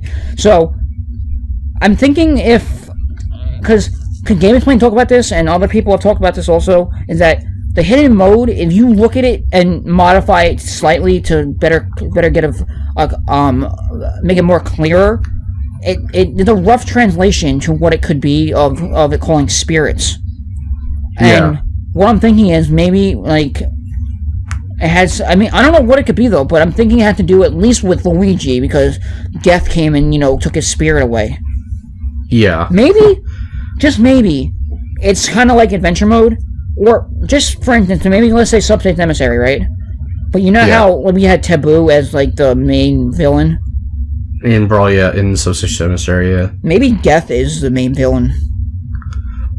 That would be interesting. 'Cause I don't see anyone else taking spirits, like, unless for some reason they have to reference spirit tracks in this, in like the mode. But I never played that game, so I don't know how that actually references into spirits. But so this last thing, when they were saying that was it for all the announcements, then there was a trailer where you see Donkey Kong and Diddy Kong in their little house, just sitting around like any other average day, and they hear thumping nonstop, and they look out their window so scared, they think that King K. Rool is coming to get revenge on them, but it's not. It's King Dedede, and he's just dressed as King K. Rool and pranks them, and then it's just like, of course he would do that. He's such a jerk. But then, for real, the real King K. Rool comes up behind him, bitch slaps him off the screen, and he's just like, get out of here. And then it's like, King K. Rool comes aboard, and he has moves from multiple games in the Donkey Kong Country series. Like, the first 3, obviously, those are ones he was in, not the newest ones. But then, he also has, like, the final smash he had, which was a move he had in, like, where he blows up, like, Donkey Kong Island in Donkey Kong 64. And I'm like, that and being able to throw his crown like a boomerang and having this, like, launcher, like, this really good representation of Donkey Kong Country, other than just Donkey Kong and Diddy Kong for once. It's like, and we, as I always say, we really need more bad guys to play as. I'm excited as hell to play as King K. Rool, because he was another one on my list of 7 characters I would want in Smash Bros. Ultimate. I got about half of that list now come true. You want to know what the ones I predicted are? Oh. Since we're almost done with this? Simon Belmont, in some way, Shovel Knight, because he's in the game, period. Dark Samus, now King K. Rool. That's 4 characters that I really wanted to see in Smash in some way. I got my wish on those 4. The only other thing... What? What are the other ones? The only other ones I want to see left, at least if we get at least 2 more characters, Shadow and Viridi. I don't really see... I hope Viridi would come in. That'd be cool to have another villain and a I don't see why. I mean, it's Sakurai's game. Yeah, but... Shadow, and you know what I was just thinking about Shadow that I mentioned, didn't mention earlier, and I wanted to. I forgot, I just remembered it now. You know how they keep killing off our heroes with showing off reveals for other new characters? Yeah. Imagine if they have Sonic just wandering around Green Hill Zone with Tails one day, and then out of nowhere, they have Shadow just, like, decide to be an asshole to Sonic, because sometimes he likes to fight him, even if they're kind of friends or arch rivals, and he just comes out of nowhere and just, like, kicks Sonic off a screen and into spikes or something. He just kills Sonic, and then he's just, like, Shadow, like, just comes in, whatever they would make Shadow's message saying of when Shadow's entering the battle. No. And you see Shadow there. Nope. It doesn't make that much sense. It would have to be Eggman. Eggman gonna come and, destroy everyone. I rather would have Shadow, to be honest. So would I, but it would be cool though, because you could transform. Like if Eggman was a character, he could do a lot. Especially because Shadow's not a villain; he's more of an anti-hero. Well, but yeah. With Robotnik, it would be cool too, though, because then we'd have another villain to play as. I could see all of his stuff from like all the boss fights. Yeah. Like it makes sense. Like that would make sense. That'd be cool. You know what doesn't make any sense though? That we haven't got a new Sonic stage yet. Like we got Green Hill. And how does that happen? We got Windy Hill, but the thing is, I understand that Sonic Mania Plus just came out, and Sonic Mania just came out, and it was during the development time of Smash Ultimate. So I understand that we're not getting anything from Sonic Mania, just like how when we got Splatoon. Maybe there'll be a DLC stage from Sonic Mania. I don't think so, because like with Splatoon, they couldn't take from anything from Splatoon 2 because the game was still out and still people playing it, and like it's so recent that, and still to the day it's still out there, people playing it, that you can't take anything from it.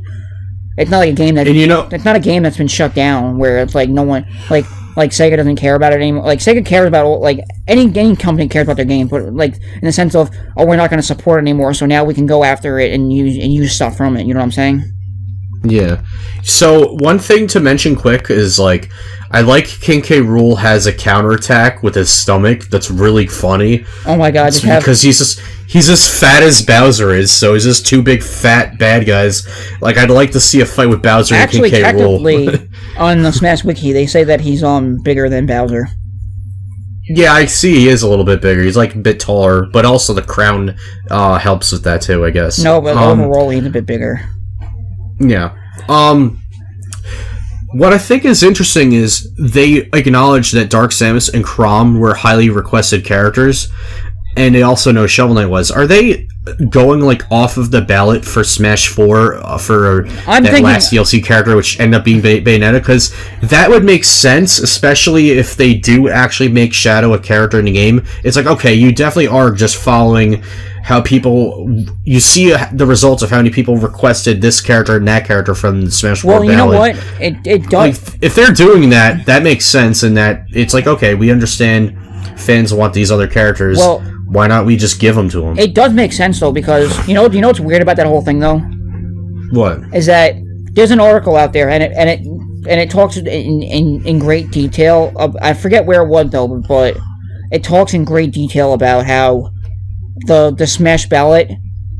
Once once the Smash ballot was announced to everyone was able to go out and vote for it. And you know how it went on for like, I forget how long it went on for, but like I think it went on for like a couple months. Was it? Yeah.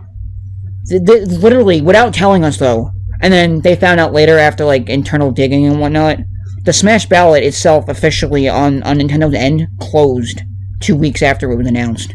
Meaning our months of doing anything didn't affect what the ballot was for Smash 4.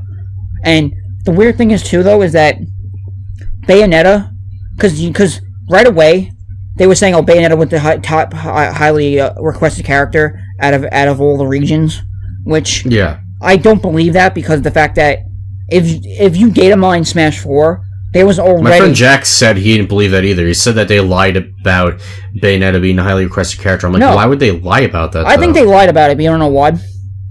Because he said that same thing at that time when she came out as a character. Well, here's Smash the thing, 4. though. I think a little bit what had to do with it was the fact that now Nintendo kind of owned Bayonetta now. Yeah. But the thing also is that if you data... and I feel like they lied about the entire Smash ballot, and I think we're just going off of what... Like, Smash 5 is what's telling people... It's what's telling Nintendo what we want from a Smash game. Yeah. But because of the fact that... Is that... First off, there's no reason, and it can't be... There's no reason why anyone would say after 2 weeks... Going into a 3 month... Say it was 3 months. I forget how long it was, but they were going after 3 months, right? Of a ballot. Yeah. There's no reason why after 2 weeks, only 2 weeks, they would close the beta down. They would close the ballot down internally and not tell us about it, and then say, okay, we are 100% confident in Bayonetta being there as a character. But if you data mine Smash 4, Bayonetta was already established as a character in the game, in the sense of she was technically a clone, because she wasn't going to be a clone. Like, she's not a clone of any character, but she was started off as a clone using the model of Zero Suit Samus to work off of. Yeah. So she was already... I think I remember you telling me that. So she was already established in there. So what makes any sense that you already have her established in some form or another at the starting point at Zero Suit Samus, and then you decide to close the ballot after 2 weeks only, and now, now you tell us, oh, everyone's voting, and it had a great effect on Smash 4. I don't believe that, because I believe that, that Nintendo already had this idea in mind, and it was just something that was going to happen, and they didn't want to tell anyone about that, and they were like, maybe, because at the same time, once Bayonetta was, being worked on, also Smash Ultimate was being worked on, so it's kind of weird. I think they decided to say, we're going to take all our ideas that we already have and just close them up, finish them up, and that the Smash ballot is going to go toward Smash Ultimate, but not tell anyone about it. Yeah, see, that makes weird. See, that makes more sense, though, because people were requesting Simon Belmont, people were requesting Ridley, and I don't care, and I don't believe that whole thing with Ridley, because I don't think Ridley even influenced Sakurai at all about why he was put in Smash Ultimate. I think it was just I think that it was just the right timing and everything, and that he just decided that it could be done now. Yeah. But overall, if we have another Smash ballot, put your heart and soul into it, because if we get Smash 6, I'm pretty sure all that's going towards Smash 6. Yeah. So I was just thinking this the other day. Well, you gotta make it brief, because I kind of actually have to get going. I will. But imagine if this would make more sense, because he is a full-on bad guy, instead of having a reveal trailer and having Shadow kill Sonic and be a character. What would you think? Would you rather have that, or would you have Metal Sonic do that, since that make more sense? He is a bad guy. Would you like Metal Sonic to be playable? Metal Sonic would work, because in that sense, then it would because his moveset's very different from Sonic's. He could be his own character. But so is Shadow, though, and it doesn't. See, the thing is, I think Metal Sonic would make more sense than Shadow. But overall... Yeah, I'm starting to think that too, but actually. Overall, again, I'm going to go back and say that Tails would be probably the highest getting in there most likely because of the history and whatnot. But if it had to be between Shadow and Metal Sonic, I would think Metal Sonic would be a better character, but Shadow has a better chance of getting in than Metal Sonic. Because oh yeah, totally. There's no way Shadow's not making it in. I'm calling it right now. He's gonna make it in. No, I'm not saying that, but I'm saying if it had to be, if I had to put it aside of that, it's Shadow and Tails are gonna be over Metal Sonic just because of the fact that yeah, Metal Sonic. I'll agree with you on. Because Metal Sonic I'll agree with you on that one. Because of Metal Sonic being established way too much recently inside of Sonic Mania. I mean Adventures and Sonic Mania. Yeah, he put too much emphasis on him now, so I don't think that they could take from that just yet. So, just very last things. Do you have anything else you want to talk about for the direct actually goes? Yeah, actually, it's crazy how the direct was only like 26 minutes, a little over that. We spent over an hour and a half now talking about Smash because there's just so much to talk about, and we still don't even know everything about Smash because we know there's going to be more characters. We know there's going to be even more new stages, but there's still just so much to talk about. It's like I could go on for hours about this, but I know you have to go to work. I know. I'm like, I just want this game now. So do I. I mean, I do have a little bit more time, but as yeah, this video went on for very long. I know. But just to wrap it up, what do you think gonna happen? Like, we've been talking about this thing right now, like as predictions of the next direct. What do you think gonna happen? What are they gonna? I think by the next. I detect the next direct will be sometime in the fall. Oh, between sometime. Not determine. I'm predicting that the next one will be sometime between September and November, especially because Smash comes out in December. The online Switch service will have come out by then and be around for a little bit because that comes out next month. You know what? Something though, I think they'll start talking more about this online service and how it works, especially for Smash. And I predict they'll show off a few more characters, and as I said, I think Shadow is definitely going to be one of them. I doubt Viridi will be, but if I have to choose, yeah, I'm going with Shadow. As for more stages, I don't even know what to say to that. So, I don't know what else they could show off, honestly, right now. One thing I think is going to happen is, we're going to, like you said, we're going to be in the fall. I predict that it's going to be in the fall. We're going to get the online service, like you said. And what I think though is that I think they're holding off on the online until the very end, just because. Yeah. And I mean like to the very end. Like if we even get if Sakurai allows it, because I know how he's been so secretive and stingy about leaks and everything. Yeah, which is understandable. Speaking of that, I have to fix my faucet really quick. Simon Belmont got out. But if he allows it though, and he's very secretive and looks through it carefully and leaves no information in the game besides what we're supposed to know already, then if we get the Smash test, I think what's going to happen though is like a Smash test fire demo, or demo or whatever it's going to be. Did. Or yeah. I mean, I think we're going to get that way closer, and I mean like way closer to the game release because I think I detect sometimes that'll be out in the fall. Because if I predict the way this game's been going, right? Yeah, I'm definitely calling it. I know. I honestly think though, if this is the way the game is going, and Sakurai literally and Bandai Namco, if whatever magic they got going on, they're really putting all this stuff into it. I literally think that whatever the online service is going to be, and how good it's going to be, I think the only thing that is left to do is that they're putting so much emphasis on this one game. And you know how many people play this game?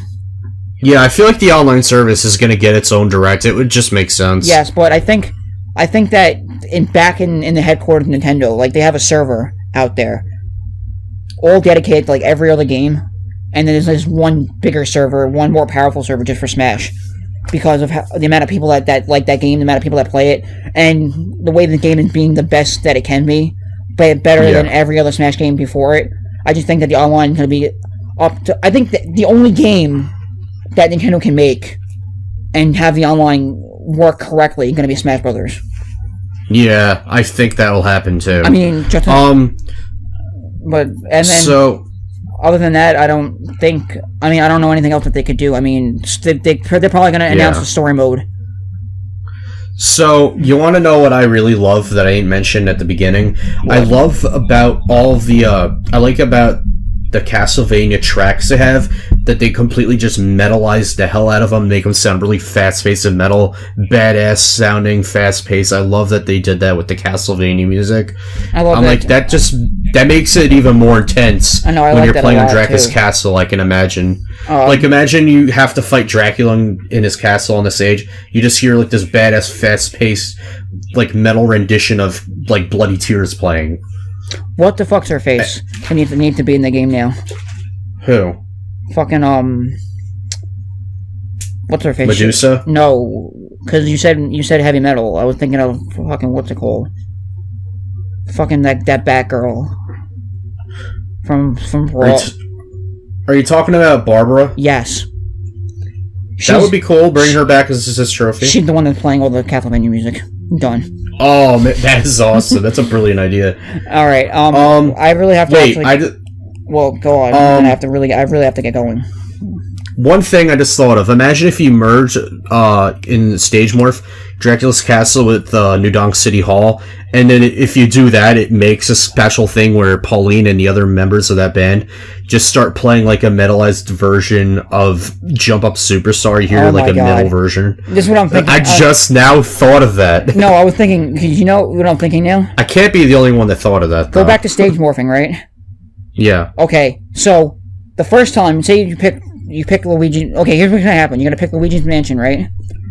Yeah. Then you're gonna pick Dracula Castle. You're gonna do stage morph, and you're gonna switch between each stage every minute, right? Yeah. And then every 5 minutes, the stage come together and combine, and you get Luigi's Castle.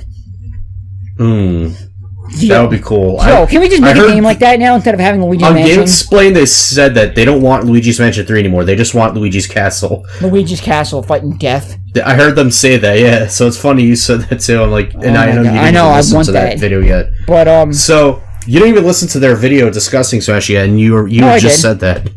Oh, I watched the whole thing. That's why I know it. Well, I know at the time when I told you about it, you didn't watch it yet. No. But one thing I want to end this on. Make it since short. Magic Can't is a returning stage, I'm gonna say how I feel about this whole direct. I just Magic can't believe everything about this game. I know it's a terrible joke. It's a terrible joke, and I'm proud I made it. And also, Patrick, I was talking to him about Smash. His reaction simply was just a meme he made of Nick, where it's just Nick making his face, and it says nut, like Nick just nutted. That is Patrick's reaction. That was Patrick's reaction to the Smash Direct. Oh my god. And I have to agree. When I was at work, I'm like, I think I should have brought a spare pair of underwear, because I think I just jizzed. Alright, I wasn't prepared for this. I wasn't prepared for it either. I mean, I knew Simon Belmont was going to be... I was 100% sure Simon Belmont was going to be a character, but I was just like, you know... I mean, it's not... You know something though, when a leak happens? But I love when I'm right, though, because I was predicting him, and I was hoping in that, and that was before the leak. You know what it is, though? It's like, Nintendo's the only I got my wish. Nintendo's the only company that, if a leak ever does come out, like, there's hype behind it. But then it's like, you know... There's even more hype than the hype initially should be, because of the fact that it's like, you know, I was like, oh, I knew it was going to be a Castlevania character after that leak just came out, and I knew it was going to be either Simon Belmont or someone from the Castlevania series. Like, okay, but then watching that, I was like, it actually came true, and I was like, what the fuck? And the way they did it, I was just like, you know, a leak doesn't do anything for me anymore. I got to see it officially, and then I know it. I know. By the way, did you see what I sent you of Alpha Omega Sin's tweet? Yes. Like, how the hell are we gonna just watch this whole direct and then have Luigi get killed right off the spot? That and Alpha Mega Sin made a tweet saying, and had a gif of Luigi, and it was like a sad thing, but it was funny to see him. It's like, are we just gonna ignore that Luigi just legitimately died today? That man's soul was just slashed the fuck out of him by death himself. RIP, hashtag Smash Bros. Direct. And I'm like, yeah, pretty much. Luigi goes into the next Mario game. He's a boo now. End of discussion. Yeah. Already discussed. Alright. Alright, but with that said, now we actually do gotta close this up. Yeah, I gotta actually get going. Thank you so much for watching. Thank you for watching. Thank you so much for watching. Or listening. Click the links in the description. And if I can find that article about the Smash ballot being faked for Smash Ultimate, I'll put that in the description as well. And yeah, let me know on that one. Yeah, and any other links, click them in the description. And as always, like, comment, subscribe, comment what you thought about the Direct, what your predictions are for anything that... Let us know your thoughts for everything. Yeah, let us know your thoughts, let us know what you think about that hidden mode, and... I give the Direct a 10 out of 10, and honestly. Whatever predictions you have for future Directs, either when they come, or what's going to be in them, or anything about future Directs, or any feature that you think are going to happen in general. And, as always, we'll see you in the next video. Peace out.